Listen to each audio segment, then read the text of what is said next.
What's up, everybody? It's your boy Cole World, and I'm over here kicking it with my main man J Wiggs. What's good, sir? What's good, Brodie? I can't call it, man. This is the first episode that we're going to be doing here. I just want to welcome everybody here to Brodie Sports Talk. Thank you. Hey, clap it up for us, man. I mean, Yeah, how man. many years in the making of this? Cause I mean, we've always wanted to do a podcast. You have your own podcast.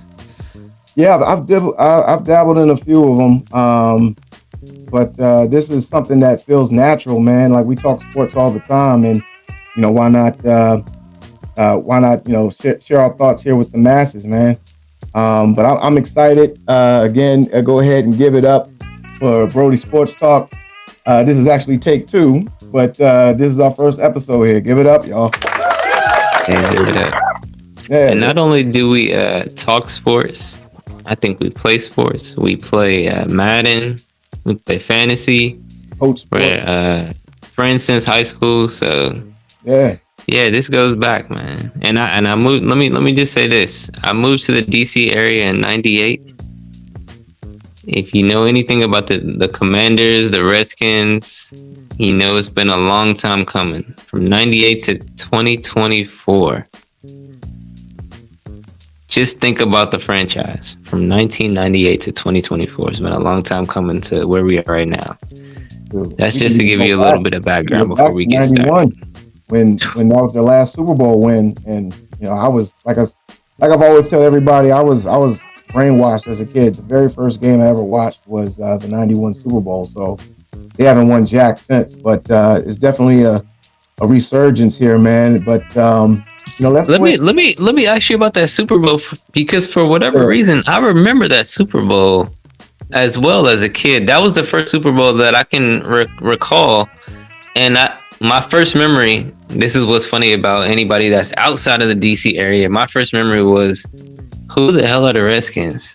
Right. Like, they won the Super Bowl, so I'm like, damn, they must be good. Like, they must be really good. Because I think when I remember, was that their second year winning, or was that the first year? Because they won back to back, right? This was their third title. I think they won in '82. I think the other one was in '85. I may be mistaken. I got it. So they don't have back-to-back titles? No, they won two in the '80s and they won one in the '90s. They went to back-to-back titles.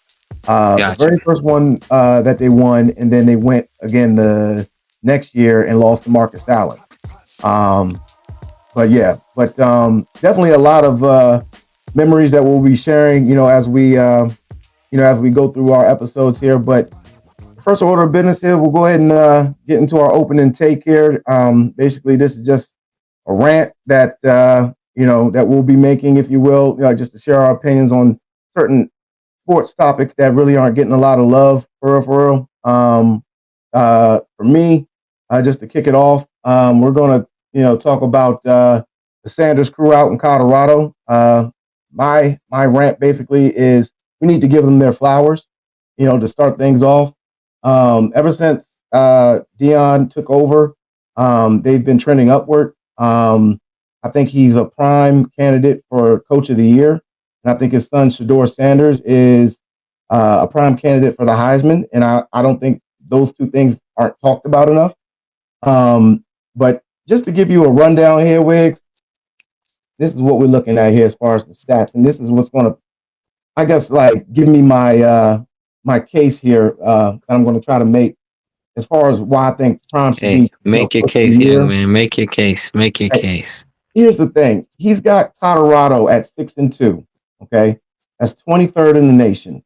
I know that doesn't sound good, but they've been trashed for pretty much 8 years. They've been off the college football sports map for almost a decade now. Since I can remember. Yeah, and since he's been there, he's brought in more money for the program. Through his his connections and his accolades as a Hall of Fame player. But he's got them at 6-2. Again, 23rd in the nation. He's got them bowl eligible, which is the first time since 2016. So that speaks, volumes alone as far as why he should be Coach of the Year. His son Shedeur should definitely be in the talks for the Heisman. He's got 2,591 yards passing. He's sixth in the nation with that. He's got 21 TDs, which is third in the nation, and he's only got 6 picks. He's also got a QBR rating of 75.3%, which is top 10 in the nation. He has 220 completions on 300 attempts, which is 73%, which is top 5 in the nation. And just last game, he threw for 323 yards, 25 completions on 30 attempts with 2 TDs and 1 rushing TD. So that's my opening rant. I think the Sanders crew does not get enough flowers. I think Coach Prime should be nominated or the favorite for Coach of the Year. And I think Shedeur should definitely be talked about as one of the Heisman candidates. What do you think, sir? Ooh, you said a lot right there. I like what you were saying. Okay, so it sounds like they're checking all the boxes. That's the first thing that I'm hearing. I mean, when you mentioned Shedeur, let's just say you listed all the stats. He checks all the boxes. It sounds like he is going to be a top 5 draft pick this next year coming up. And that's a different story because Deion said he's going to choose where he's going to go, but that's a different story. But let's stay on this year. Shedeur is a top 5 draft pick. The one thing I'll say about the Heisman, the person that might beat him is on his team, Travis Hunter. If there's anyone that's more favorite, then I would definitely say Travis Hunter, because I think he's like the first player to get offensive player and defensive player of the week in the same week. My fear with that though is I don't know if you can see the D. I don't know if you can see the D on my hat. Pause. Oh, pause. Oh, whoa. But let's take it back to 1998. Charles Woodson. Charles Woodson is one of the last players to win the Heisman as a defensive player, and he went both ways. Hey yo.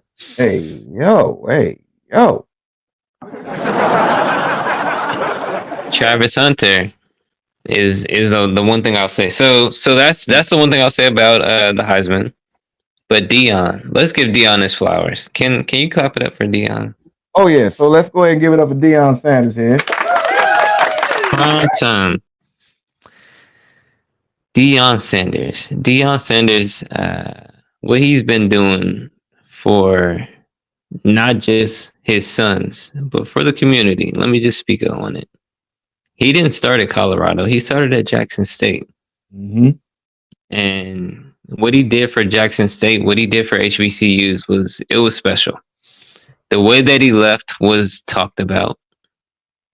I had things to say about the way he left. I had things to say about the way that he left. I agree. But I think he left for the right reasons. He talked about, wanting to do bigger things. And he's done that in Colorado. He deserves his flowers. You're absolutely right. And also on top of that, just to piggyback on that, I mean, he did well for the HBCU community, but let's be honest, he really did that for his sons, which I applaud even more, because his sons have been overlooked their entire football career, and he had no choice, but to do what he had to do to put Shedeur on that platform. And as you can see, now he's a top 5 draft pick, where I don't even think they would have looked his way if he stayed at Jackson State, just to be honest. You're absolutely right. I don't think I was giving Shedeur an honest shake at Jackson State. Yep. Travis Hunter was the number 1 cornerback coming out of high school. Yeah, so he was going to perform regardless. And, a big reason that he went to Jackson State was because Deion is the best cornerback alive, maybe. Mm-hmm. Arguably. So where they are now at Colorado, I'm loving what I'm seeing. They deserve all the credit. Deion deserves all the credit. But I was going to say the reason that he's not getting that credit is because he speaks out against the media. Yeah, I do think that's a big reason. He's definitely been kind of difficult to deal with. So they probably outspoken black man. Yeah, outspoken, successful black man at that. That's backing up all the trash that he's talking. So don't let them win a bowl game. They're bowl eligible. Like I said, don't let them win a bowl game. But I think the real question would be is after Shedeur and Travis Hunter leave, is Deion going to follow? I think I that's think he has to. I think he has to go to the NFL next year. It would just why not? Why not? listen. The Panthers. Let's just get rid of Bryce Young. Let's get rid of Dave Canales. It's We're the bringing owner. in prime time. You think the owner gonna To mess with we're Prime though? bringing in prime time and Shador to North Ooh, Carolina. ooh. So let's take another trip. And find some way to trade up and get Travis Hunter. Bump it. Why not? F them picks. Give them up. Oh, don't say that. Oh, You know what I'm saying? With and Chuba if Hubbard, anybody could do it, it's prime time. you ain't lying. And then also with Prime being there, he'll be able to, get some free agents to, to come there. Like he's got the charisma to bring people in, man. But that's the opening take here, fellas. Like let's go ahead and move on unless you got anything else to add, sir. No, I think that's a great opening take, and I think I have something to say from my opening take. Yeah. Let's keep it local. So we're in the PG County area, Prince George County. Let's clap it up for PG County first of all. Yeah, let's go ahead and give it up for the area. Let's clap it up for PG County. Yeah, another round of applause, please. You know what I'm saying? Shout out to PG. But let's talk about the Baltimore Ravens. The Baltimore Ravens in week 8. I mean, to me, this is top 5. This is a top 5, top 3 team that we're talking about. Yeah. And they're 5-3. They lost to the Chiefs. We'll take that. But they also lost to the Raiders. Yeah, that was a and big they just lost to the Browns. So, I mean, here's my thing.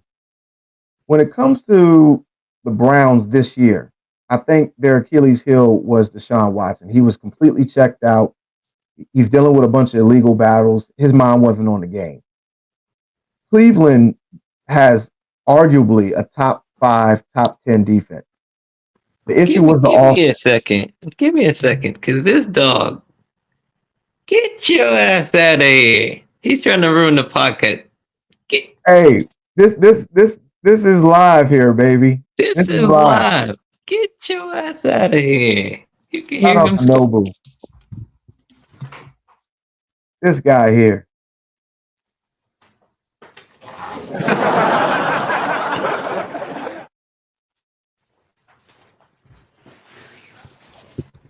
This is live TV, folks. This is happening now. You can't make this shit up. What did Kevin Samuel say? You can't make this shit up. You know what I'm saying? I had to lock the dog out, man, because I know he's gonna make a noise, man. But yeah, man. So you was talking about the Ravens, yeah. So I think let me just add the one stat, just the one stat.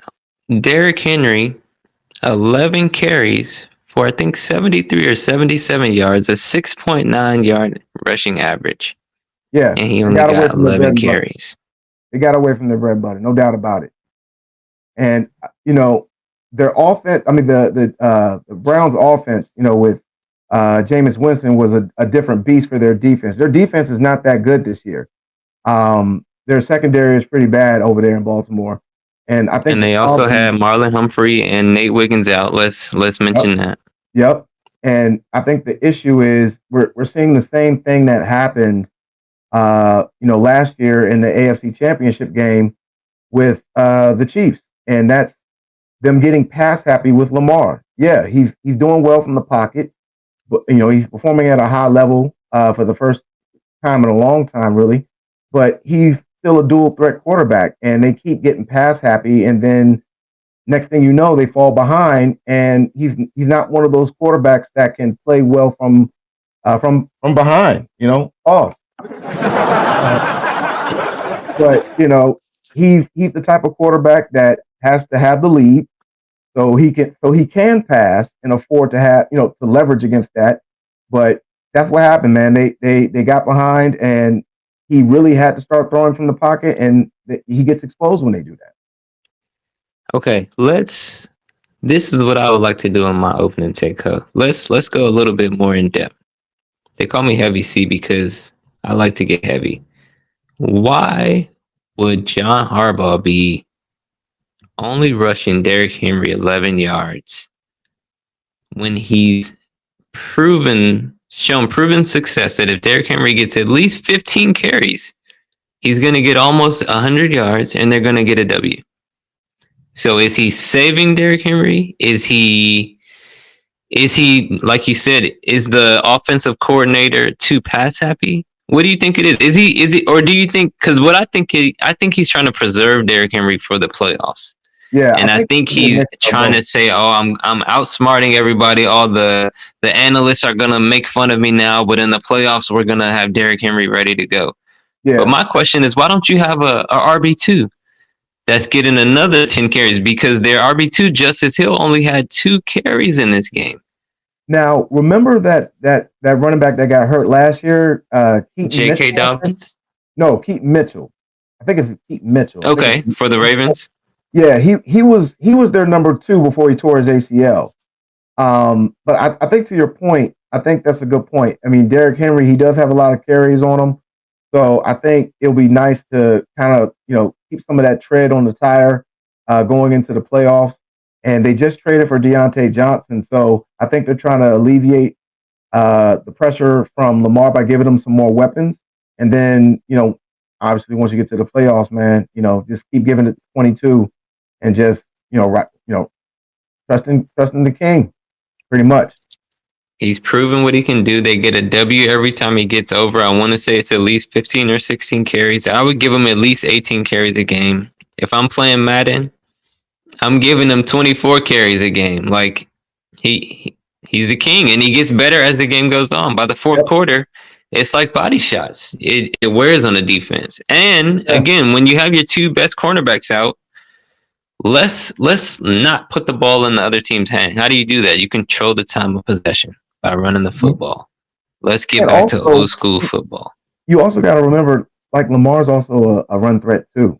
So you can kind of alleviate some of those carries by some simple read options or RPOs or what have you. But to your point, yeah, he's got to touch the ball at least 15 times, or they're not going to stand a chance against Kansas City, which seems to be the last hump really that they need to get over. I really don't trust the Bills in the playoffs. So, but yeah, I'm gonna say this one last thing, and we can get off this opening take.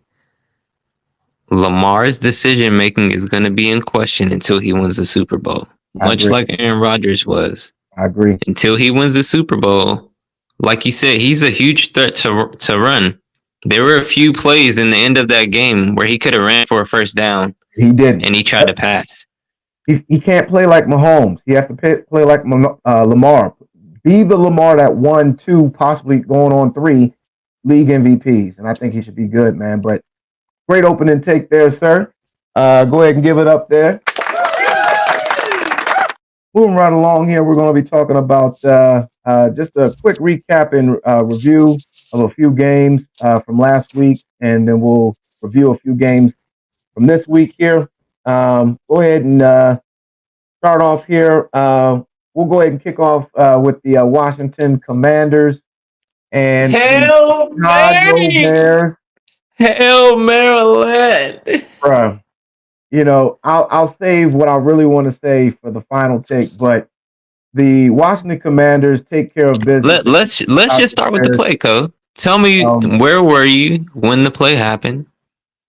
So let's just start with that. Wild Wings. I was at Buffalo Wild Wings, man, and I was literally, telling the guy sitting next to me, I was like, when they didn't go for it on 4th down and they punted, I was like, yeah, we just lost all the momentum because they just scored that 57-yard touchdown, and I just like all the momentum was lost, and and then when they took the lead, I was like, yep, that's about it.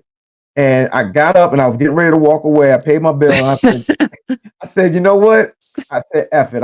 Let me just watch the last play, and just see what happens. I was like, this is why we watch. I literally said, this is why we watch. Whatever. And what did you think when they got the play to Terry McLaurin before the Hail Mary? So that right there, I was like, okay, that gives us a better shot. because without that play, I think he would have been passing from like the 35-yard line, which would have been pretty much impossible. So that was pertinent. And I don't know what the coach Everflus was thinking, head coach of the Chicago Bears, but playing Tampa 2 with that much time and that much space when you got Terry McLaurin, it wasn't smart. And that was the play that set up their downfall. But I literally was getting ready to walk away, turned around, saw Jaden running around. I didn't even see them take the snap, and I just saw him, launch that thing 65 yards. And as soon as it got tipped in the air, and I saw Noah Brown in the background, I said, "That is your gammy," and literally started going ballistic in the damn Buffalo Wild Wings. There were some Commanders fans there, so we had a moment. There were some Bears fans there, so they were distraught. And Were there any tears in the restaurant? I heard there were Commanders fans crying. Were there yeah, any on the, tears in the on the restaurant? post game show, yeah, Bama's was crying, but that just speaks to the volume and of the excitement in the city. And I'll get to that in my last take, but yeah, man, like and this dude, he hit a $5,000 parlay and bought us all around the drinks. So they took Look at care of that, business. man. It was a Look at great that. great win. It's definitely putting them in the contention for the 1 seed. So happy about that. But yeah, Dallas, in congruence with a Washington win, a Dallas loss is always a great thing here. So, All right. Now hold on. Before we get to Dallas, we got to talk about the local boy Caleb because the Hail Mary was spectacular. But like you said, Caleb brought Chicago back to take the lead at the end of the game. What did you think of the local Bowie product from PG County, Caleb Williams? well, I think if The anything, number one draft pick over yeah, Jaden Williams. I mean Jaden Daniels, excuse me. yeah, I think the biggest thing it showed that one he's definitely far ahead, than a lot of rookie quarterbacks, but it also shows how limited he is. Because if you look at the stats before that, those last couple of drives, he only had 36 yards passing. So Uh, to me, keep going. We got a little production. I gotta plug this phone up. yeah, Live, folks. So keep going, this so I guy can. here. But what we're looking at here, basically, from Caleb Williams, is him being more advanced than a lot of rookie quarterbacks, like I said. But he's being asked to do too much. I really feel that he should lean on the run game a whole lot more. I feel like they should incorporate a lot of whatever they were doing during that 3-game win streak. Whatever they had him doing on offense, I think that would work a lot better. But he's he's good. But I think the battle of the rookie quarterbacks just solidified that Jaden Daniels is going to be rookie of the year. Like Jaden is really, really advanced. I don't think people understand how advanced this guy is. But yeah, bro. Yeah, Dallas took the L to San Francisco. The Jets and Aaron Rodgers took an L to the Patriots, who, outside of the Panthers, are arguably the worst team in football projection wise. Just as a side take, the freaking Jets will probably go down as one of the greatest uh, disappointments and hypes in sports history. When they got Aaron Rodgers, them Bama's was talking Super Bowl, and the first year he only lasted 4 damn plays before the Achilles injury, and then this year they're 2-6 after having their head coach fired and his best friend traded, and all this other good stuff. It's crazy. Yeah, they definitely were very hyped, and I don't know if I ever bought into the hype. Mm. I remember hearing the hype and just, I think for me, I thought, they really need Devontae Adams. Yeah, And I thought they needed another receiver on offense. And to see that they got Devontae Adams in, we may need to give them a few weeks to get acclimated. And maybe next season, Aaron Rodgers is still coming off of an Achilles injury. that's true. Kirk Cousins is still coming off of an Achilles injury. I think Troy Aikman mentioned when they're throwing, you can see they're kind of not putting any power off of their back foot when they're throwing. So True. that's something I've noticed with Aaron Rodgers this year. And he may need another year. Does he have it? I don't know. I know Peyton was able to do it without as much arm power, Well, but Aaron, you're he still has absolutely right. Ball. He still has They're one of Ball. the most hyped teams to just not deliver at all, and they have Hassan Reddick coming back. Hopefully, he can help, but Yeah, I don't think they make the playoffs. barring a miracle, I don't see it happening either. I agree, which is sad because as a Skins fan, there's a lot of franchises like the Skins. Well, at least not anymore. That you The just Commander, yeah, they just been suffering and wanting just some type of glimmer of hope. Like when you're a Chiefs fan or a Niners fan or a Patriots fan up until this season, you're accustomed to winning, right? So, when you have a bad season, you kind of chalk it up as a one-off. But when it's reoccurring, you honestly just want something. Like there were years here in Washington where we were like, you know what, man, we'll take a 7-9 season. We don't even want to go 500. We'll even take that, and like the Jets are like, we'll just take a freaking 9-7 record and a first round exit in the playoffs. That will be great for them, and with Aaron Rodgers, you would have thought that they would at least be in the running, but yeah, we'll see. But to cap off the recap here, finishing with the Ravens and the Browns, like we mentioned in your opening take, it was a very disappointing loss. They got to figure it out there in Baltimore because Lamar's window, it's still open, but the team, I don't think their window is going to be as open as long as people think there is because Derrick Henry is not going to last forever. I think he's got another 2 years maybe at this high level. And then CJ Stroud is up and coming. We still got the Chiefs. And we still got other quarterbacks and teams that are rising. So it's like he needs to win one now. This is the year that he needs to do it for sure.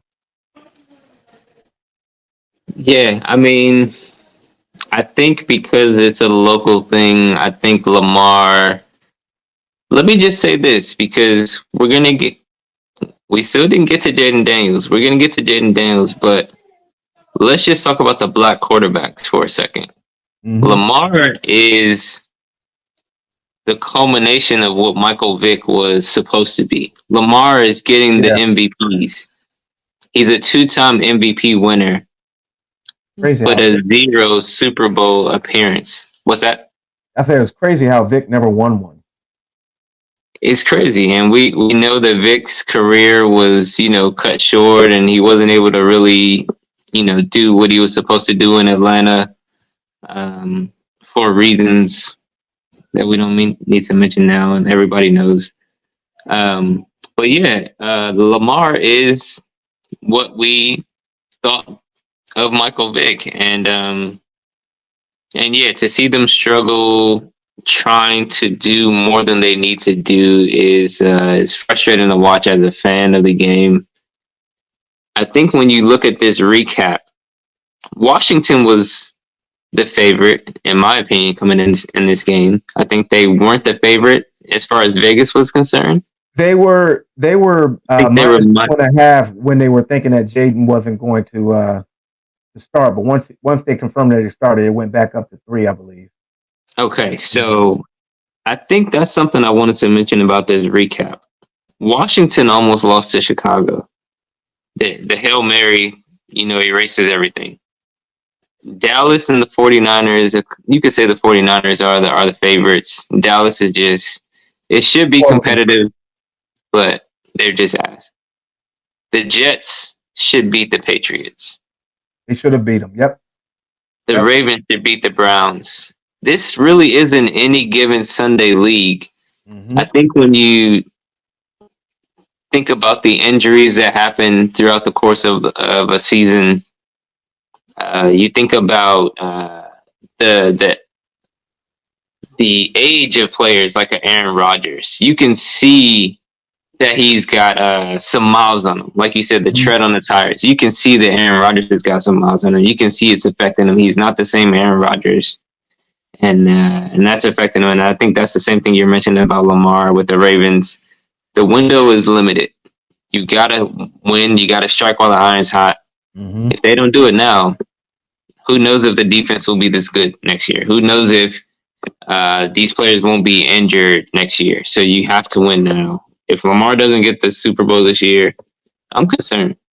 Yeah, and I don't think Harbaugh is on the hot seat, but I mean, you never know. You know, he might be on the hot seat if they don't do something this year. But let's go ahead and transition here on the reviews for the week. So we got the Lions and Packers. I'm going to go with the Lions.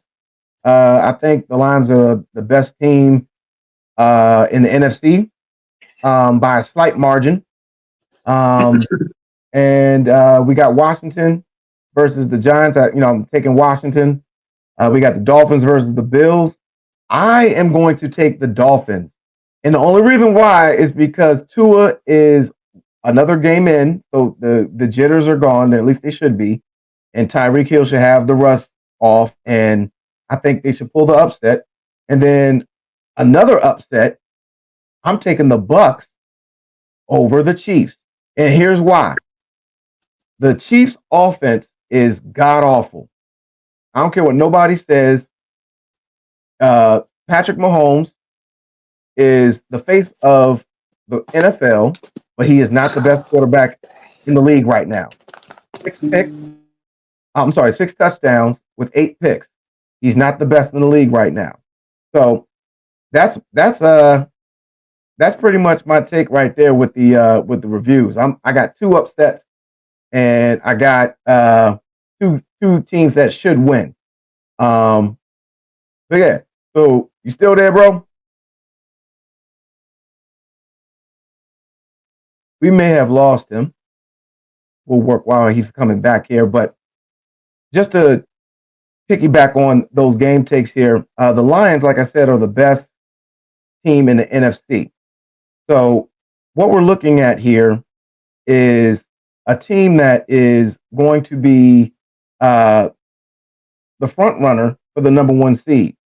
So I that the pressure on golf really is not going to be as strenuous as it is for the Chiefs to stay undefeated. So I got the Lions taking over the Packers here. With Washington, it's a new era. You know, Daniel Jones normally does pretty well, against Washington, but I think that streak has ended.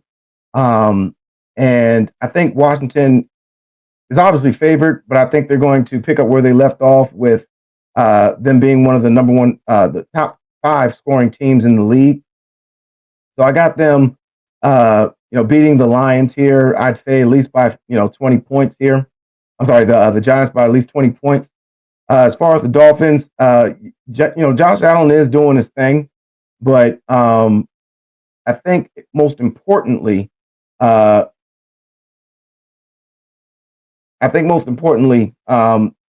defense is going to be their Achilles heel. Sorry about that brain fart, but I got the Dolphins beating the Bills, and then I got the Chiefs losing to the Bucks here. We lost my main man Wiggs, so what we're going to do here is take a quick break, and we will be right back. We're going to pay some bills here, and we'll be right back here with the Brodie Sports Talk Show.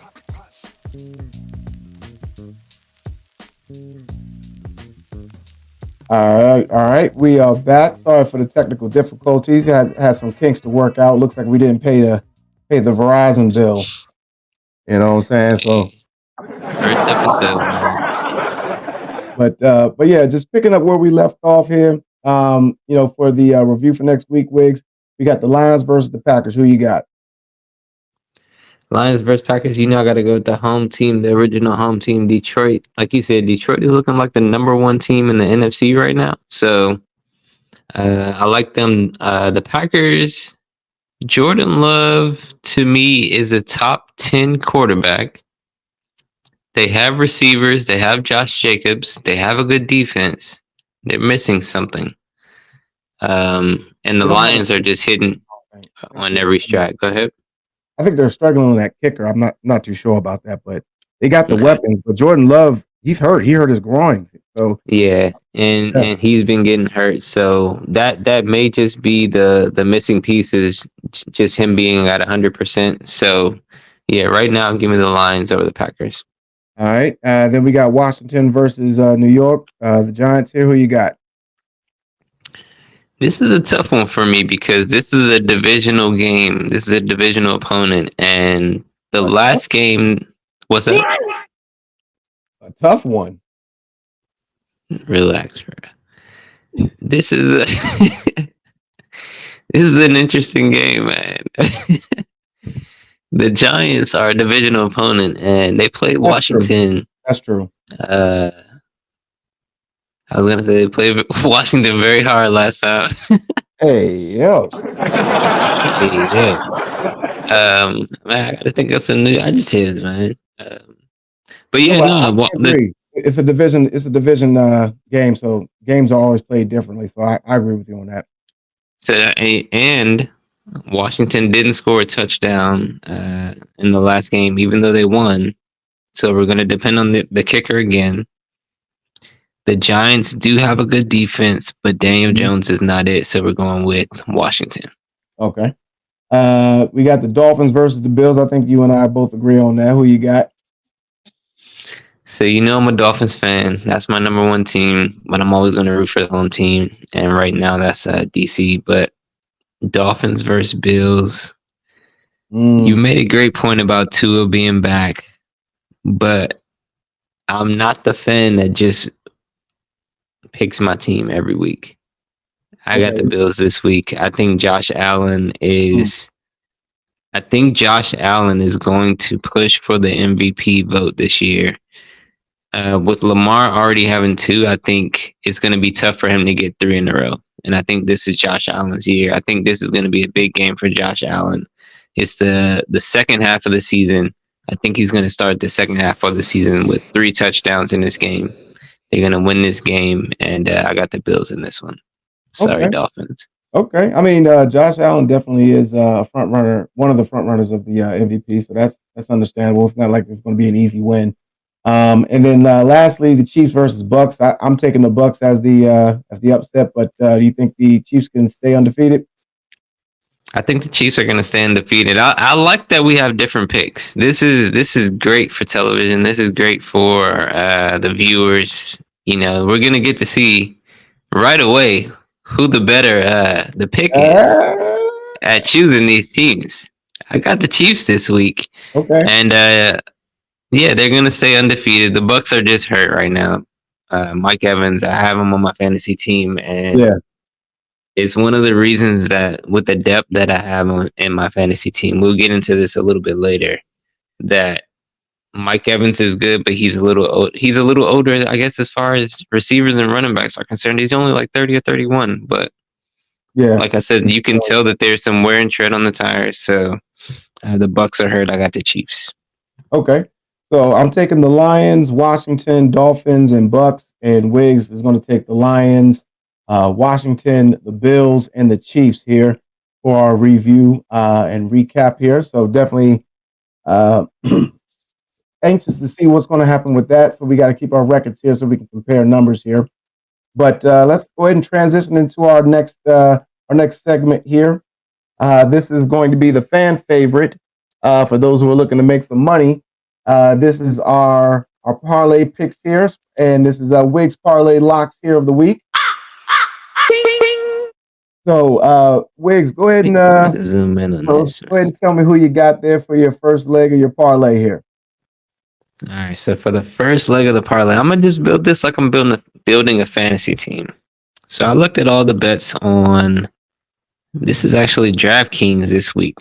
Okay. So we're not sponsored yet, but DraftKings, I'm giving you a shout out right now. Good platform. So this is Wednesday, week 9. Right now, they have Joe Burrow for 250 passing yards at minus 155. That's really good. Anytime I'm building a parlay, I want to get under 300. But for you guys, I'm going under 200. Joe Burrow, 250 passing yards. That's a lot. Okay, so we got that first lock here with Joe Burrow. I concur. I think 250 is easy for him. Yeah, definitely concur with that there. Let's go ahead and go into the second leg here of the parlay. Who you got? Second leg, Bijan Robinson. The Atlanta Falcons with Kirk Cousins are a threat to be reckoned with. Walk in your trap, take over your trap. Kirk Cousins. Kirko Bangs. I gotta give him his credit. Anybody that knows me knows I'm a Kirk hater. Anybody that knows me knows I'm a Kirk hater. I didn't want Washington to pay him. I'm so happy they didn't. We are where we are because we didn't pay Kirk. We have Jaden Daniels because we didn't pay Kirk.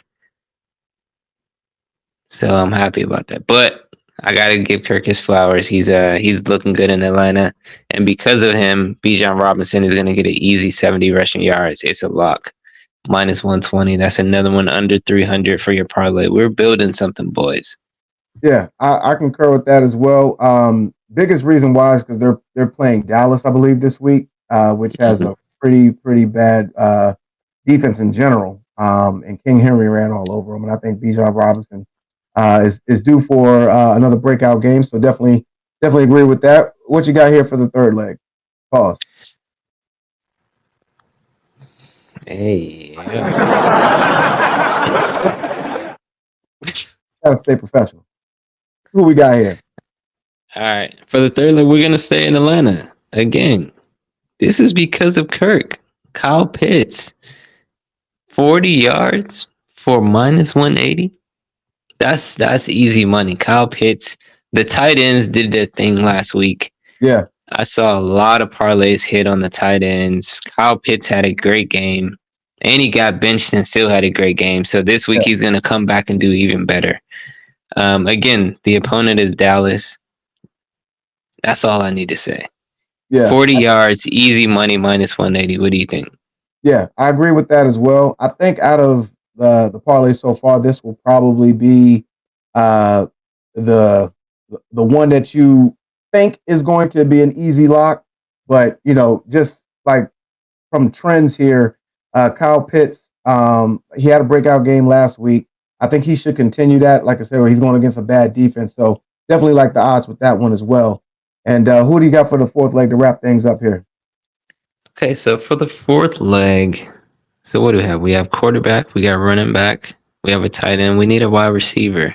Okay. Let's go with Garrett Wilson. This is a little tough, but the reason I'm going with Garrett Wilson is because of this. He is still the number one wide receiver for Aaron Rodgers right now, as Devontae Adams gets acclimated into the offense. Yep, I agree. Aaron Rodgers loves to throw the ball, and Garrett Wilson gets a lot of targets. He's number one in targets this year. To me, that makes you a number one receiver. He's number one in targets, so he's going to get the ball. He can get 60 yards every game as long as he doesn't get hurt. Garrett Wilson, 60 receptions for minus 125. Again, boys, I'm keeping you under 300. These are great odds. Any of these bets, you can bet these bets just 1-1, and these are great bets. But this is a 4-leg parlay. Altogether, that's going to get you 705 odds. I think $10 for about what, $80? Do you remember what the odds were, Kyle? I think it was like 10 for 80. No, but I think it was like 10 for $80. Yeah. I mean, obviously these are conservative bets, y'all. You can put as much as you want. These are mere suggestions as well. So, don't try to, hold it down for sure. Disclaimer. Okay. These are mere suggestions. We'll put that. We got to add that disclaimer for sure. You know what I'm saying? But I think these are, solid picks here. Garrett Wilson, like you mentioned, is already in tune with Aaron. And they got a pretty stout defense in Houston. I think that's what they're going up with on Thursday, if I'm not mistaken. But 60 yards, I think that's pretty doable even in garbage time there. So those are your locks here for the week here, brought to you my main man J Wiggs. All right, so moving right along here, transitioning while we're over here talking about sports betting. Let's go ahead and transition here into our stardom sit 'em here. And again, these are just mere suggestions, people. You do your due diligence, but I think it's easy to seek counsel just to make sure that you're putting the best people on the field. So to kick things off, we're going to start off with the quarterbacks. So we got Patrick Mahomes against the Bucks. Um, honestly, I mean, it's Patrick Mahomes. You're starting him because of his name, not because of his play. He's got 6 TDs to 8 picks. So I think he's a starter just, on his name alone. And I don't think that's a bad thing because it's Patrick Mahomes. Then we got Matthew Stafford against the Seahawks. I like this pick as well. Matthew Stafford finally has Cooper Kupp and Puka Nacua back. And, with them back, that's also going to give more space for Kyron Williams to run. So I definitely like that start. The Legion of Boom have been long gone. So definitely with that.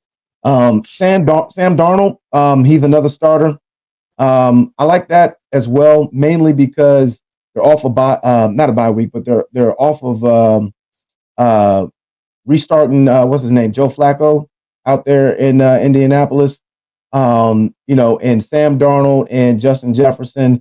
I think they got a nice little matchup there. I don't think it's too favorable. I mean, the Vikings defense is going to not shut down the Colts, but I think they'll give your boy Sam Darnold a lot more tries than normal here. So I got him as the starter there.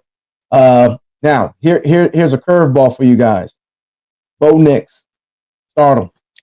And the reason why I say that is because the Ravens defense is not what you think it is. The Broncos are a silent 5-3. They're actually pretty good. Okay. And like I said, the secondary is trash over there in Baltimore. And they got Cortland Sutton. Their run defense is better, but not as good. And they got your boy Jay Williams over there. So yeah, Bo Nix, go ahead and start them. And to wrap things up here, he took an L to us last week, but Caleb Williams against the Arizona Cardinals, go ahead and start him. I like your list. What's very interesting about this list, I think every quarterback that you chose is going to win outside of Bo Nix. I think the Ravens are going to beat Bo Nix because they're coming off a loss. I think all your other quarterbacks are going to win, but I think Mahomes can be outplayed by Baker Mayfield. Yep.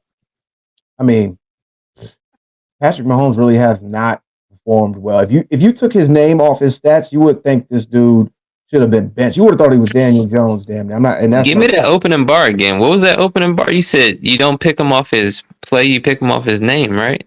Yeah, he's a starter just based off the name alone. I mean, Tyreek Hill, in a lot of people's fantasy lineups, he's probably been starting all year, and some teams just based on name alone. Because I mean, at any given moment, the dude can give you like a 50-yard bomb. So same thing with Mahomes. Mahomes' stats right now are being compared to Daniel Jones. Like you said, 6 touchdowns and 8 interceptions. Yeah.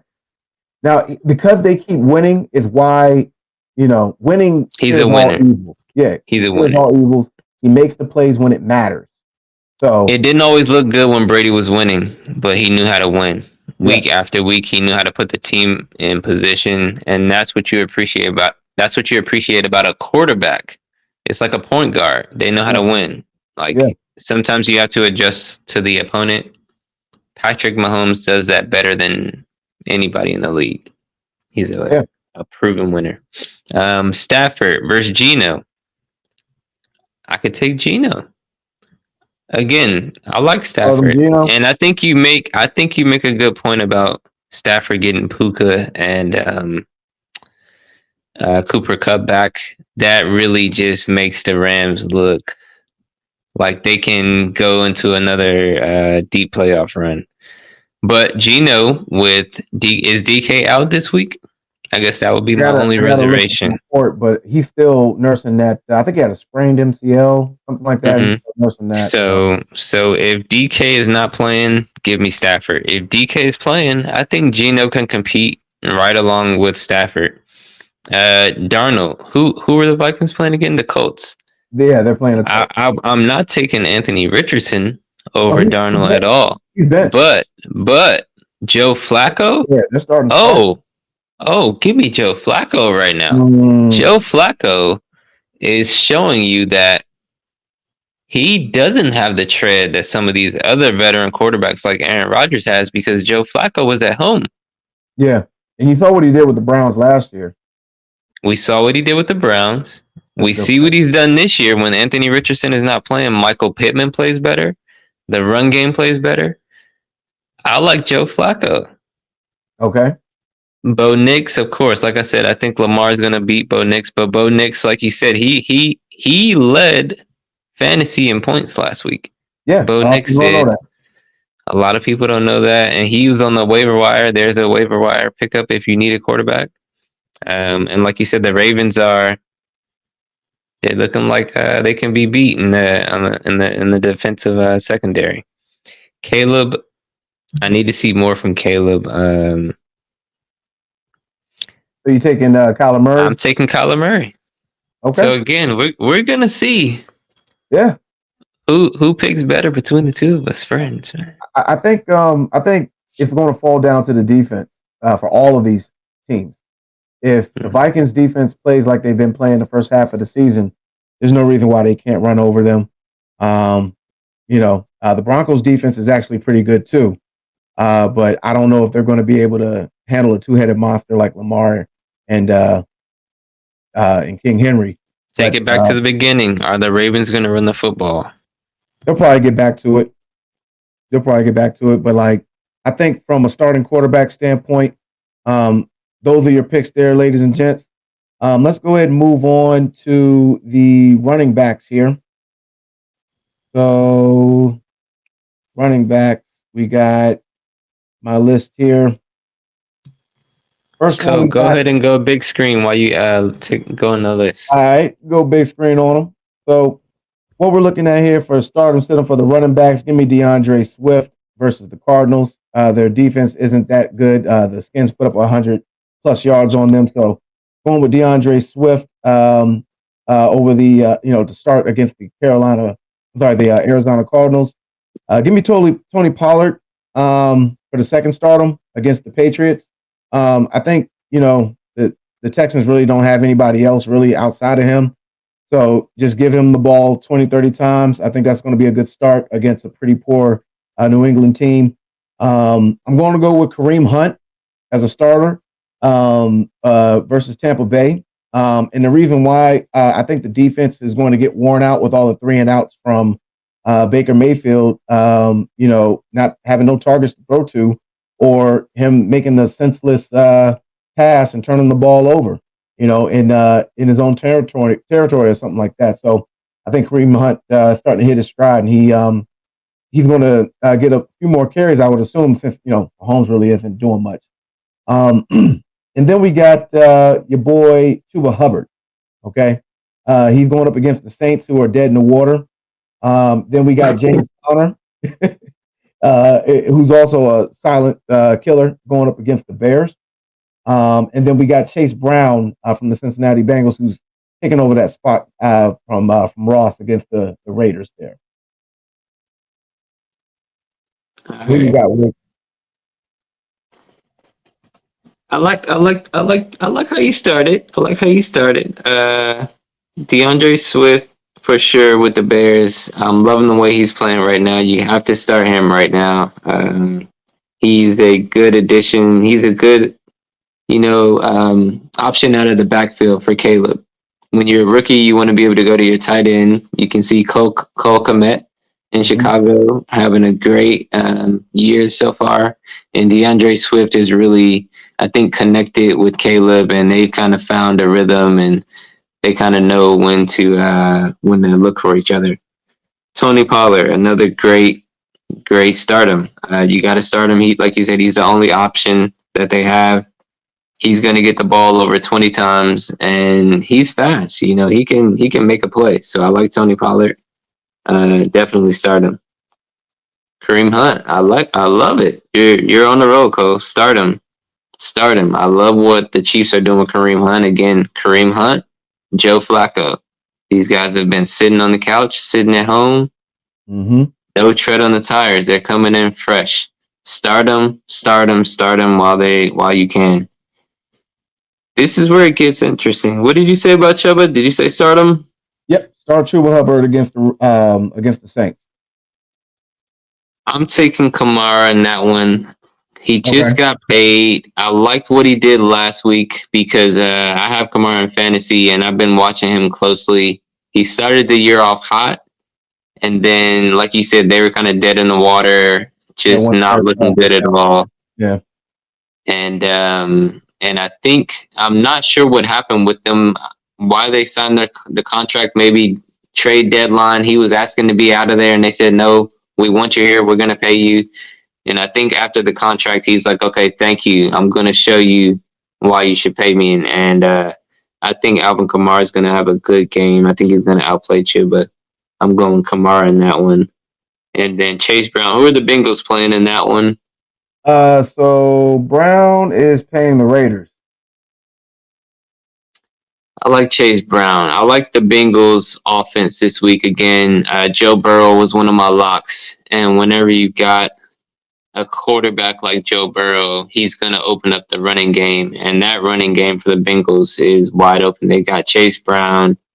They've got the other running back. I can't think of his name right now. But both those guys really have wide open running lanes. I think T. Higgins is playing this week. So I see Chase Brown definitely doing damage. Okay.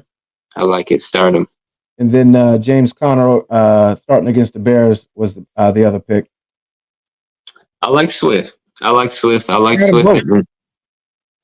I got Swift and Conner.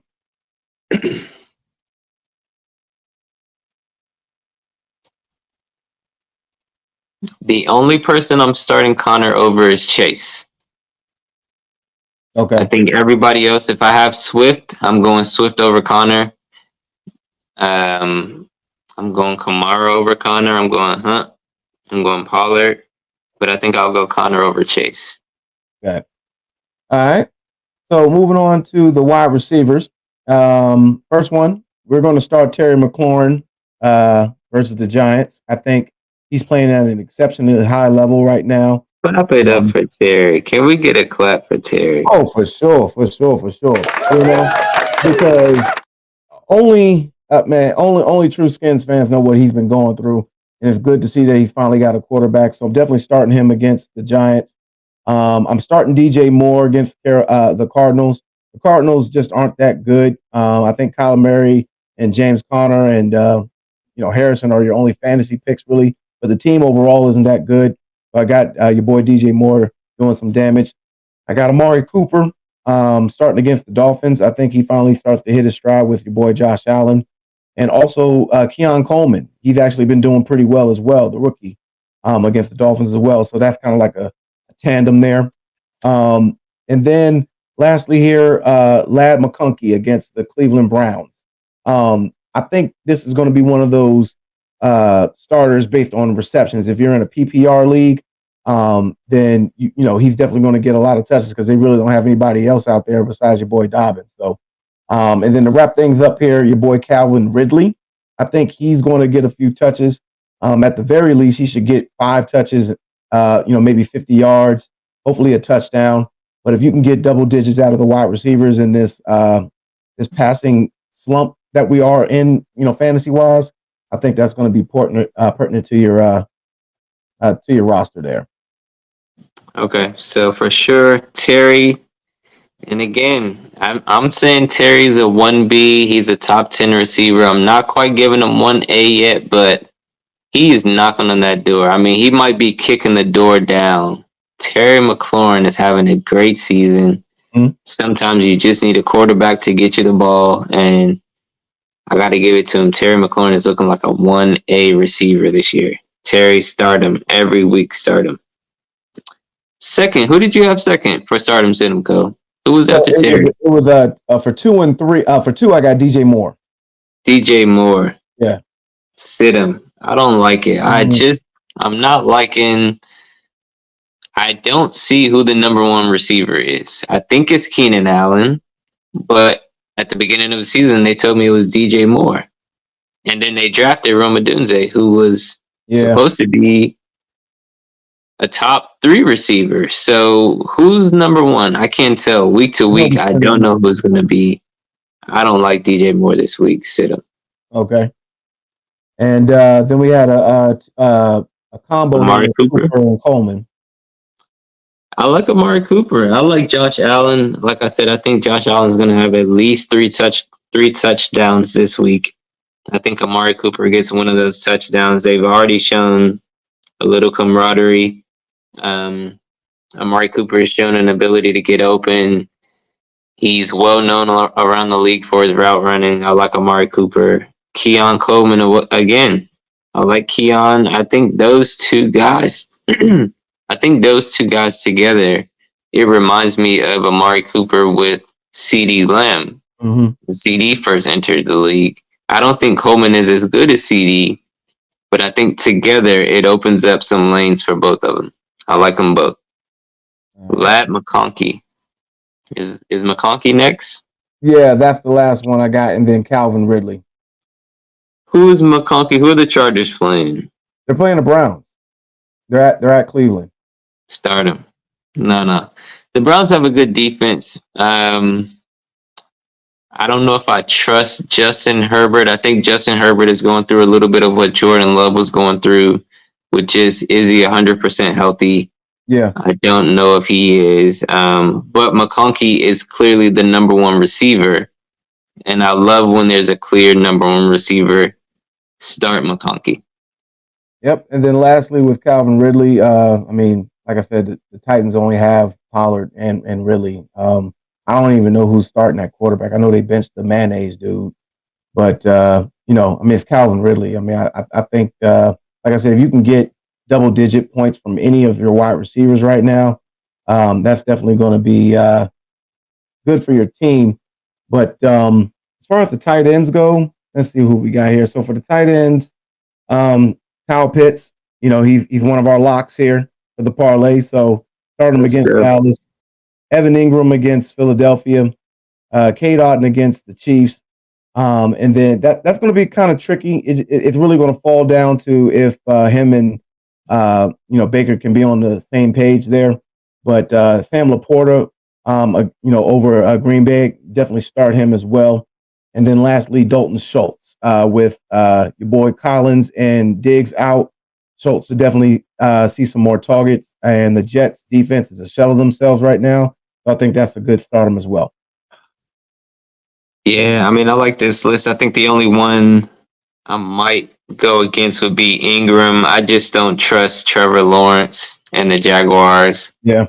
I really like Ingram. I think Ingram is, just like Pitts. I think they're the same tight end. If they get a good quarterback, they can be very special. And I just don't think Trevor Lawrence is special. I think Trevor Lawrence is Bryce Young, but 6'5" with blonde hair.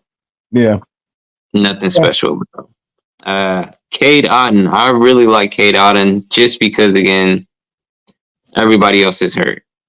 Otton becomes a big target that Baker can throw to. I like Otton this week for the start. Laporta. The Lions' receiving offense is a little confusing to me. Amon-Ra can have a good week one week, and the next week I feel like he has a good week, but the numbers say he didn't do as much. But I think the tape shows Detroit is playing some of the best football in the league. Is it going to always come out in numbers? I don't know. So Laporta, I'm a little iffy on, but I do like that because the tight ends have been just kind of showing out in the last couple of weeks, and I think that will continue. Yeah. Dalton Schultz, like you said, it just goes back to injury. Is Nico Collins off injured reserve yet? No, I think he's got another week or so left. Okay, so stakes for the season. So yeah, Dalton, start him. He's going to get targets, and targets are everything in this league. So start him. But so just to go over to sit him here, read them real quick. So I got Jared Goff sit him against the Packers. Sit CJ Stroud against the the Jets, which is so far kind of a contradiction. We're starting the receivers, but benching the quarterbacks. But Dak Prescott definitely sit his ass down. Um, Tua Tunga, Valoa, I would say sit him because he's not going to, put up like 30, 40, 50 points. I think this is going to be a low scoring game. So I would just sit him for that standpoint. But lastly, Aaron Rodgers against the Texans. I would sit him only because, like so far, Aaron Rodgers, I think the most he scored fantasy wise, like 20 points or so. But, if the receivers he's throwing to gets one touchdown and 60 yards, Mr. Garrett Wilson for one of our locks, we're good to go. That's all that really matters. So that's going to be the start 'em, sit 'em for my quarterbacks. Just to run through the sit-ems here. Hey, let me just jump on that list real quick. Yeah. I don't know if I need to say pause in that, but I agree. Just sit the whole list. I mean, there's nobody on this list that jumps out and says they need to start over anybody that was on our stardom list. Goff is going to spread the ball around, but they have such a running attack. They're probably not going to have that many passing yards. Stroud has nobody to throw to. Dak, the Cowboys are just not it right now. Tua, I need to see it. I need to see it first from Tua. And A-Rod, same thing. I think A-Rod will get some yards, but I need to see it. He needs to prove it. So sit them all. All right. And for the running backs here, now, like I mentioned here, they're kind of contradictions. But you can always win a game 3-0 and still have some decent fantasy stats. But exactly, I expect a lot of those quarterbacks to win. Yeah, and so for the sit-ems here for the running backs, I got Rashad White. Go ahead and bench him. I think Bucky Irvin is taking over as the starting running back there. Javonte Williams, I say sit him because the Ravens' run defense is the best, not their pass defense. Nick Chubb, I mean, he's still coming off that knee injury, and the Chargers' defense is still pretty good, so definitely sit him. And then your boy Alexander Madison, go ahead and bench him against the Bengals. I don't think he's going to do anything worth a damn. Sorry to that man. Yes, Alexander Madison. I haven't even thought about picking you up this season. Minnesota running backs are not even an option right now. Like, yeah, just. I think you dropped Javonte Williams this week. Not to go too far ahead, but did you drop him in fantasy? I did. So he's not even a sit-em. He's a drop. Yeah, I picked up Tracy Jr. and ironically, he's got a concussion, but I think he might go a long way. When the season comes around. But as far as the wide receivers, I'm sorry. Go ahead. I was gonna say I like Javonte Williams early in the season. I think again as the season goes along, sometimes you can see certain players are affected by injury a little bit more than others. Yeah. And I like the way Tracy looked as well. So I would start Tracy over these guys on this list. I agree with you as well about Bucky Irving and Rashad White. I do think White out of this list has the best chance to have a good game though. Okay. So we differ opinion on that. That's good. As far as the wide receivers here go, I got Zay Flowers. Go ahead and sit him against the Broncos defense. Their secondary is their strong suit there. He's probably going to have Patrick. That's their team. Yeah, he's probably going to be shadowing him. So go ahead and sit him. Deontay Johnson recently traded to the Ravens. Go ahead and sit him. I don't even think he may not even play. I mean, he came over in midweek, so he may not even play. Your boy Jalen McMillan for the Tampa Bay Bucks. Believe it or not, he's like the only wide receiver left. So I'm sure he's probably a waiver wire pickup for some who lost Godwin and Evans, but he's going up against the Chiefs, so don't even start him. Go ahead and bench him. And then lastly here, Jordan Addison. I think he is going to be the odd man out against the Colts, so I will go ahead and sit him. And then lastly, Romeo Odunze. I don't think the Bears' passing offense is as elite as people think. Now, like I said, I got DJ Moore on my starting list. So Keenan Allen, he's an X factor. So Rome Dunze is the odd man out here. Go ahead and sit him. Lamar said he doesn't care what we do for fantasy. So Zay and Deontay sit him. Especially with Deontay coming in. Are they going to get Deontay the ball? Are they going to give Zay the ball? Are they going to give Derrick Henry the ball? Like I said, they should. Who knows? Sit them both. McMillan, like I said, sorry to that man. I don't even know who you are. I know who you are, but I don't what know. have you done? Yeah, prove it. He may have a breakout game. You never know, but I doubt it. Give me a reason to start you. Odunze, I'm gonna skip Addison. I'm gonna come back to Addison. Odunze, like I said, I don't want any of the Bears receivers. I don't know who the number one is. I love the talent, but I don't see the production. You got to prove it, Odunze. And Addison, I think out of this list, Addison is the one. If I had to pick one, Addison would be the one, just because of the person across from him. Justin Jefferson is that good. He's going to get that much attention. He deserves that much attention that it makes the game that much easier for whoever's across from him, which Addison is fortunate to be. So out of that list, I would go with Addison if I was starting someone. Cool. All right. And just to wrap things up here, as far as the sit-ems for the tight ends, Hunter Henry, go ahead and sit him. Even this is the Cut Bowl. Okay. Like the Patriots versus the Titans is definitely going to be a Cut Bowl, but I don't think the Patriots offense is anything worth talking about. Drake May seems to be hurt. I don't know who's starting. Don't really care. Hunter Henry had a couple of good games and just lost the fizz ever since then. Now here's a shocker. Go ahead and bench Zach Ertz against the Giants. I think this is going to be one of those games where we're going to run the ball a lot. And I think the only two people that are going to get, any real passing attempts is, Terry McLaurin. And I think either McCaffrey or De'Ami Brown is going to get some touches because they didn't really get any touches last week. So wouldn't be shocked. So go ahead and, sit Ertz for this run.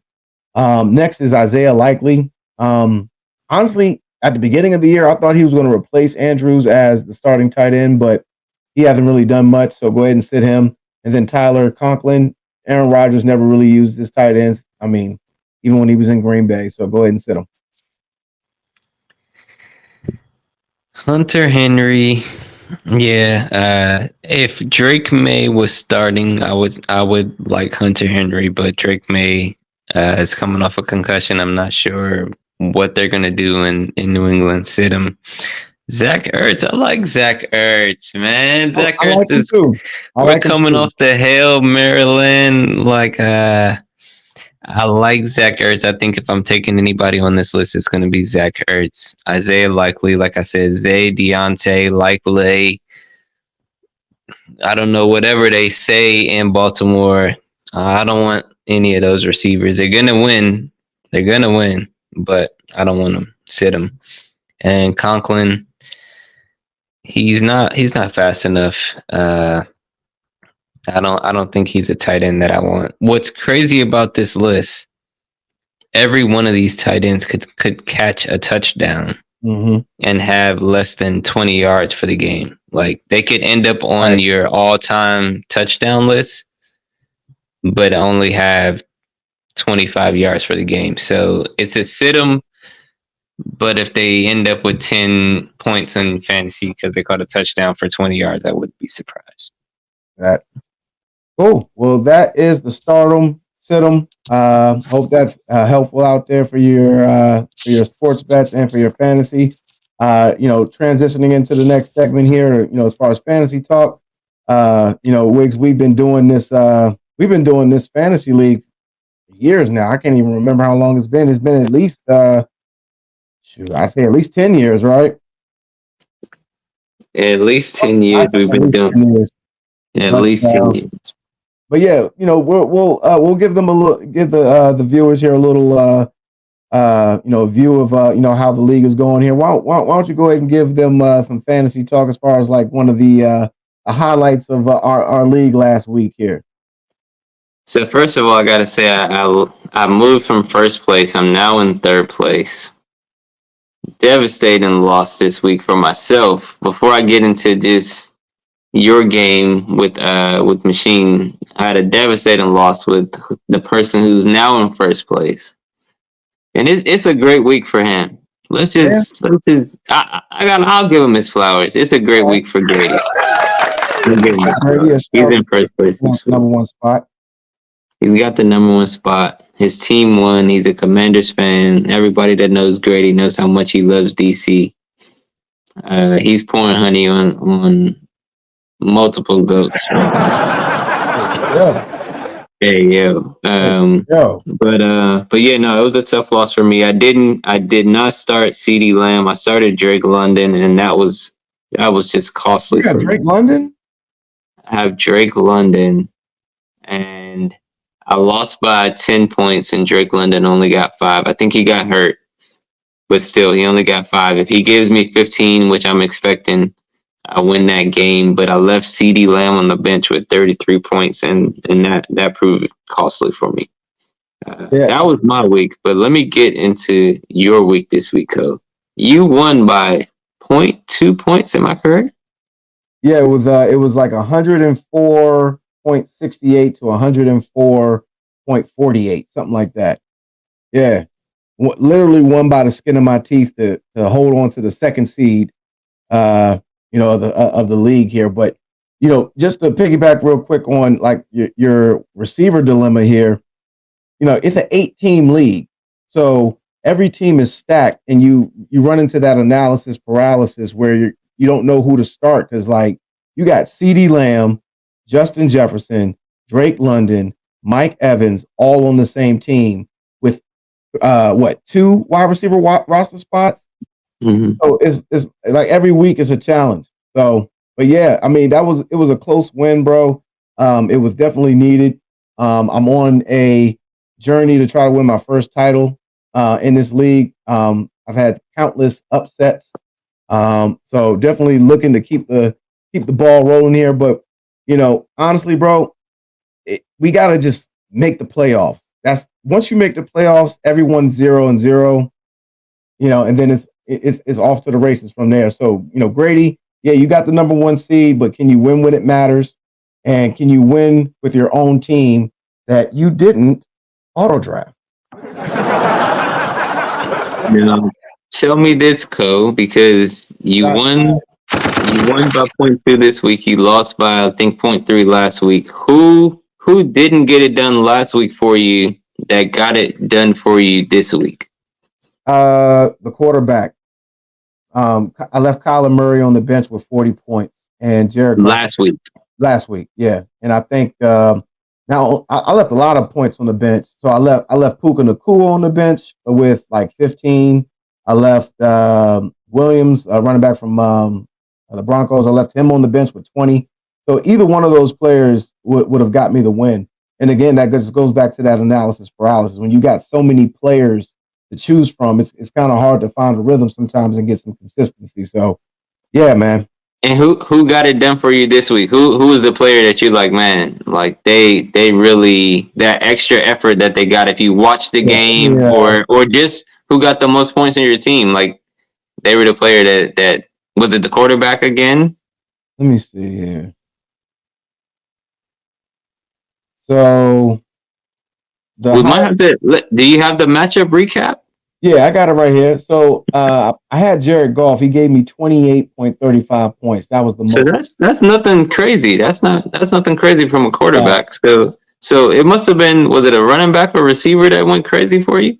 Henry and Taylor gave me my normal double-digit points. Goff led the way.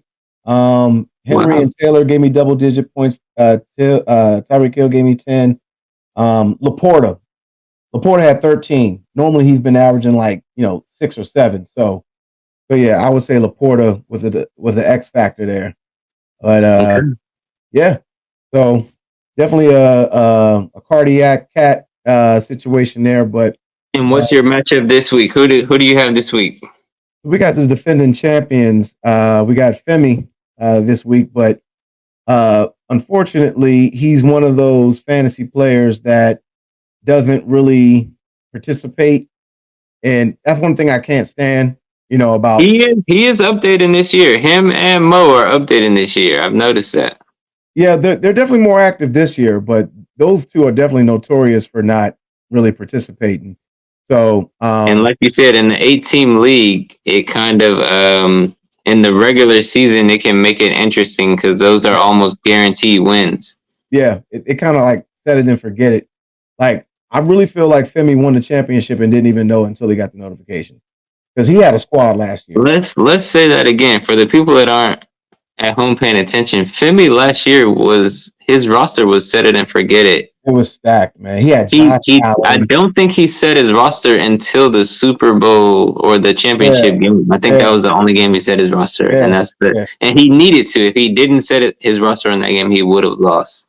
yeah. And he had, and it was one of those anomalies. Like he had Josh Allen that had a He good had year. a great He had team. Tyreek Hill and CD Lamb both having career years. I mean, he just had a squad. So AI man, but, AI is taking over. yeah, If I bro. let AI, if I let the AI pick my squad last week, I would have won. I might have to start doing that. I mean, I'm five. No, I'm 6-2. Yeah, I think we're 6-2. 6-2. Yeah. Yep, So I you're six mean, and two. two more wins. I think I will lock up a playoff berth with two more wins. Honestly, I'll be the first to admit I'm scared of the first round bye.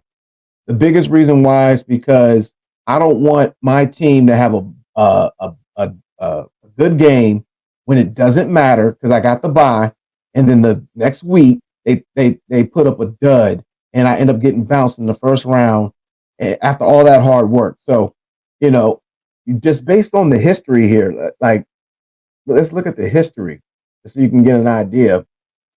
So the championship team, right, for the past 3 years has had a sub 10 plus win season. Femi last year finished 9-5 and 1. Grady finished 8-6 and 1. The replacements, your faux team, that went 7-6 and 1. And then the last team to win double digits in a championship was in 2018 when the LA Knights went 10-3. That was your squad.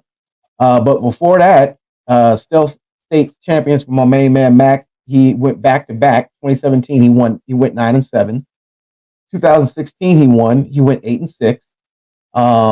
And then, ironically enough, 2015, where Grady won his first title for the auto draft, they don't even have a record registered. I don't think they gave him his flowers. But before that, let's see. I don't even know who this guy is. It was 2014. Darlo Delano. Was that you? Oh, Eduardo. No, that was Rick. Great. Okay. He went 9-5. And then we got Bakwa Boys. Okay, dude. Yeah, that was in 2013, and he went 12-2. So if you think about it, bro, like It's literally, not a lot of dominance. Like it's not exactly. So it looks like the third or fourth seed normally wins the title. So if I stay within that third and fourth ranking, odds are I could make a run. But if anyone goes like 10, 11, 12 wins, a lot of times they fall short. yeah, no, you're absolutely right. Because what it is if you have that many wins, you have players on your team that are winning that much, and when it comes playoff time, they don't need to play. So Yeah. those players may not even be in the championship. They may not even start in Yep. that championship game, Or they might get and taken that out. is what makes fantasy so interesting. Yeah.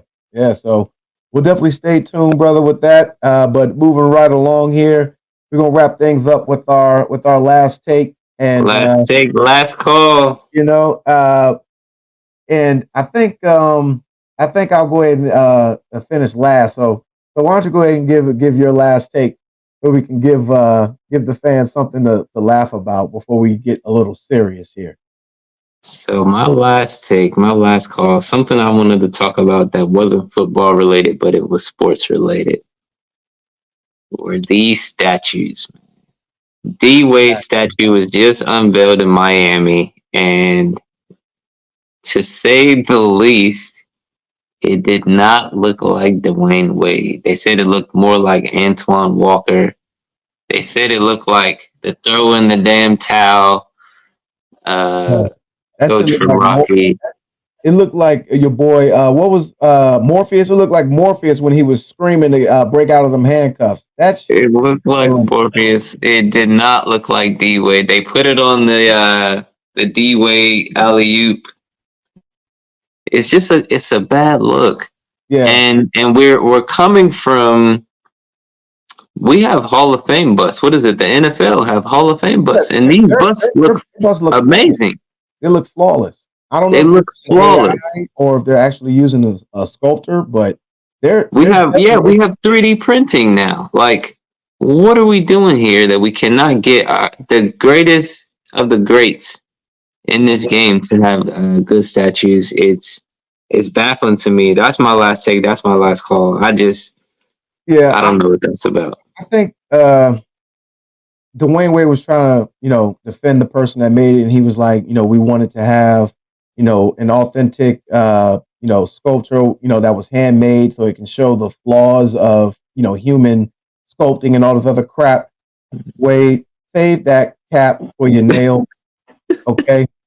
Save that cap for your nails, bro, because you know damn well that you didn't like that statue. We all saw your facial expression. We saw your son look back at you like, "Do you see this crap?" And you even made a little side comment in your speech, and you're like, "I don't even know who that guy is, Bobby. Who's that guy?" Like, no, bro, that joint looks terrible. Kobe's statue looks terrible. Ronaldo's looks terrible. Like AI's looks terrible. The only legit three statues that I can think of. Ray Lewis's joint looks good. Jordan's looks good. And Lombardi looks good. They took down the head coach in Penn State. They took him down. But I'll give you a recent one that looks good. Dirk Nowitzki. Dirk Dirk Nowitzki has a statue that looks pretty good. Shaq's looks good as well. I mean, Jackson looks good. they just I don't know what it is. They just It we must have whoever was doing it, we must have lost him, and we have a new guy, and he didn't teach him the secret techniques, because it's unacceptable. We got to do better. Yeah, because we're talking about legacies here, and just like I said with Kobe, he's gone. So it's like he can't even give his opinion. I guarantee you, he wouldn't have approved. That joint looks terrible. All of them look terrible. As And I long as you said, go ahead. no go ahead. No, I was saying as long as they don't f up LeBron's, then it is what it is. But like we're, it's like unfortunately they can't go back and change it and re-reveal it because that will them make them admitting that The re-reveal. yeah, they can't do that. So The they got to roll with re-reveal. it. It is what it is, and I hate that to happen to Wade because he's contributed to the game so much. I hate that to happen to him, man. But Yeah, uh, he's a legend in Miami. What is it? It's Wade County. I mean, yeah, like, even if we don't get a re-reveal, can we just get a new one just in the middle of the night? Just replace it with a new one. And I think you made a great point where you said D Wade must have said that he wanted it to show the hand process of it, because when you see the sculpt, you can see the picture that D Wade accepted. He's like, yeah, that one looked good. That picture where it's just the sculpted face is not carved yet or whatever. yeah, That one actually did look good, but once it's finished, oh man. yeah. It looked nothing like him, man. It looked like school adolescent kid drew that picture and asked his parents to put it on the daggone refrigerator, and they're like reluctant to do so, but you got to do so you don't destroy the kid's confidence. That's Yeah. exactly how that daggone sculpture looked, and that's how D Wade handled it. Like he was a Yeah. disappointed, proud parent. Yeah. You know what I'm saying? But That's my last pick though. yeah, I'm with you on that, man. We got to do better. But for my last take here, I'm going to talk about the the Washington Commanders, and in combination with Jaden Daniels and everything that's going on this year, since we're in DC sports, I think it's only right that this will be the last take. And my last take is this: Skins fans, football team fans, Commander fans, do not be ashamed for talking smack. You bask in this. You enjoy every second of it. We have been a bottom of the barrel franchise for over a quarter century. Our owner had scandal after scandal after scandal. We've had botched drafts and coaches and seasons, one after another. We've been a laughing stock. It was always assumed that the Skins will be trashed. They dubbed us the dead Skins. I mean, everything. Every year Vegas planned on us finishing last. But then something happened. Okay, something great happened. Josh Harris and his rich ass bought the franchise, along with Magic Johnson and others. And what happened was a complete revolution, not just for the organization, but for the community. Okay.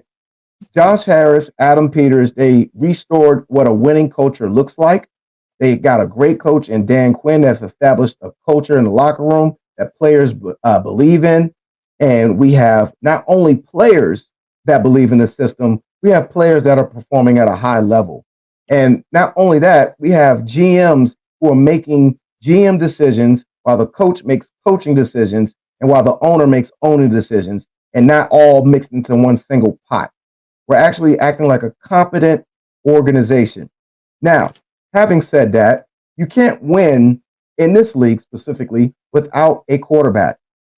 Jaden Daniels not only has galvanized the team, but he's galvanized the entire DMV community. When I tell you people are calling in, crying over the joy that they have that this team is finally winning, gives you an idea of how powerful sports is in this town. Okay. And not only that, we're the first franchise to have a black quarterback to win the Super Bowl. So it's only right that we have another black quarterback represent the franchise in Chocolate City. Okay. This guy not only is a legit runner, he's also a legit passer from the pocket. Okay. This dude can do it all. And not only that, he's cooler than the other side of the pillow. He never seems to be rattled. He never seems to be nervous. And anytime Five is on the field, we have a chance. If you don't believe it, look at last week. And my rant is simply this: the Skins are legit.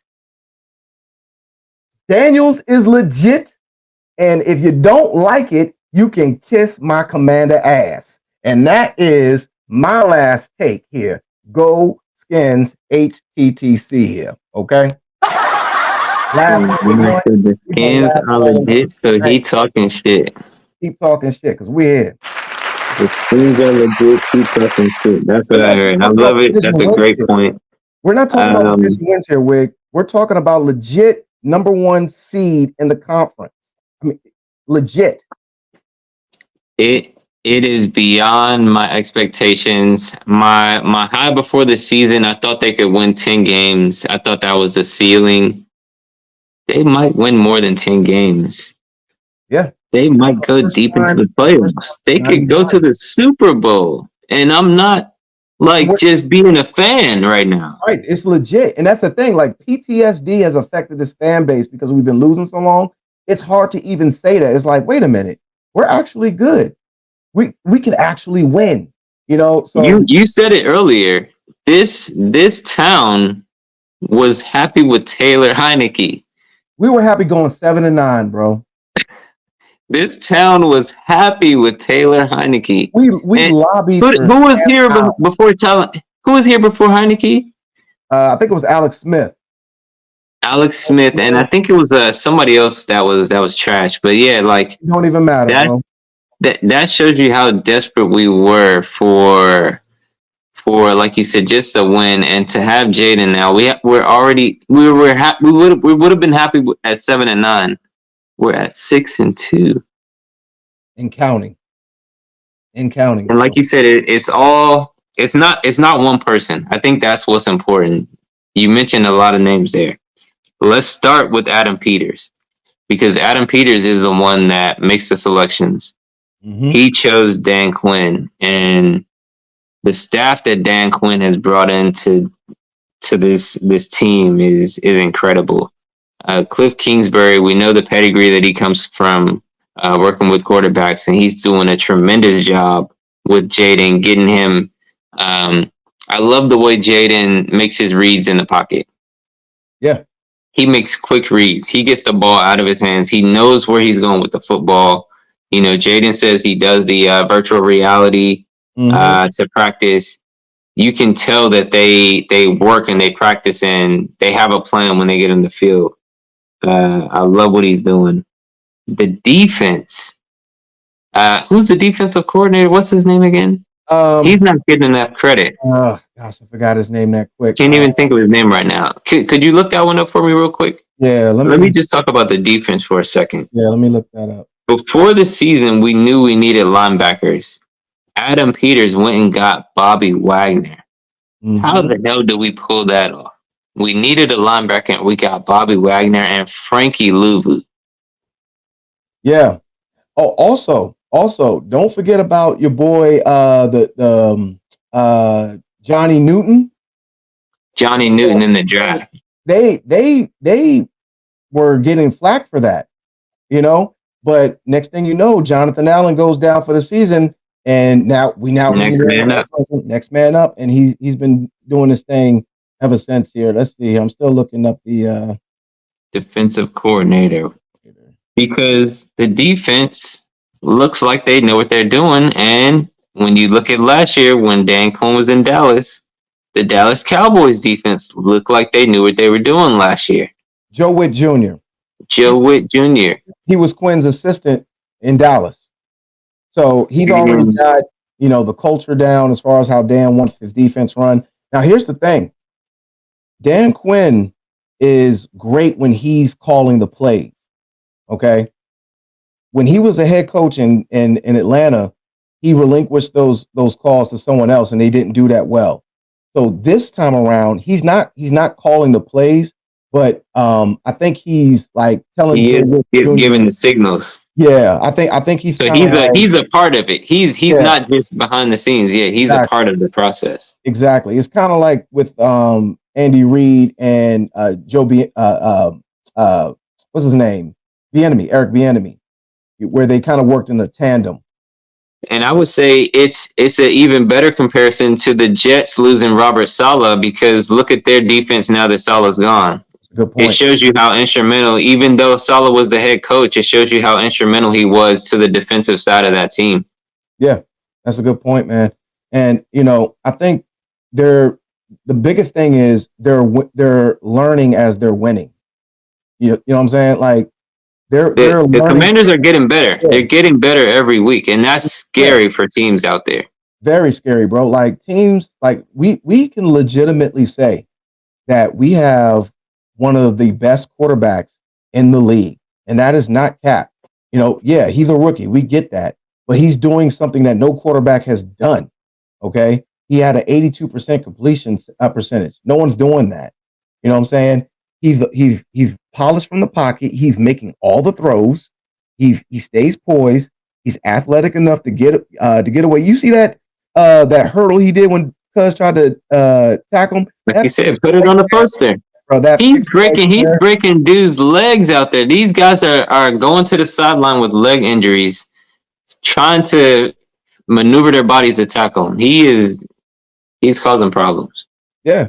And this is all from literally recalibrating the team where 2/3 of their roster is brand new people, bro, on 1 to 2 year, maybe 3 year contracts. And that's what makes it even amazing. And we're third, I think, with cap. So, not to get it too ahead of ourselves, but at the end of the season, I'm sure they're going to do some shopping. But I love how patient they are. I love that, they went and got Noah Brown before the season started. So they knew they had issues at receiver. They got rid of Jahan Dotson. They knew they needed to do something. They did it right away. So you can really, as much as I wanted them to go out and get another receiver, as all these other teams were making a run, the reality is they went and got their receiver early, and it paid dividends. Look at the Hail Mary, who makes the catch in the end of the end zone. the receiver that Adam Peters added at the beginning of the season. So One man's again, trash is just another man's treasure. I mean, he was on the Texans last year. They sure could use him now. they sure could use him now, and they just dropped him. They didn't even trade him. I think they Yeah, just released him. yeah, Am I right? they released him. So So that just goes a to great show. pickup by Adam Peters right there. But I think you said it at the end of your segment too. Jaden Daniels is really what makes all this work. None of this works without him. Yeah, The defense doesn't even play with this faith and belief that they have.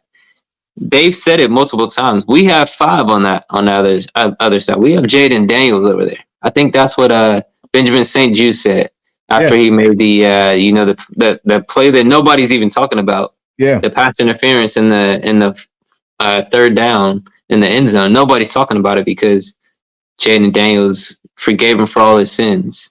Winning cures all sins. So, it's incredible. Fans be happy, embrace it. Um, like you can't run away from it. You can't let the trauma make you afraid to love again. You can love your team again. It's like I'm literally. I remember it. I haven't worn you've been there. I've been saying I'm not wearing no paraphernalia until they start winning. It's been like 4 years, and I haven't. It's been so long since I've wanted to watch the full game because ever since Red You got Zone to get a came new out, hat. That's how yeah, long it's been. You got to get a new hat. that's how long it's been, man. I need to That's get how long it's been. so, but yeah, man, I'm excited for what this is going to turn out to here, man. But that's all we got for today, y'all. We'll have the platforms, up there for you guys to follow. Right now we got our YouTube channel running, so go ahead and type in Brodie Sports Talk. Just look for the symbol and please subscribe. Click on the bottom right hand corner there. You'll see the link to subscribe to our channel. But until then, it's your boy Cole World. Here with my main man J Wiggs. And this is the Brodie Sports Talk, yo. I'm gonna talk to you later, bro. Signing off. Talk to you later, Brodie. Peace.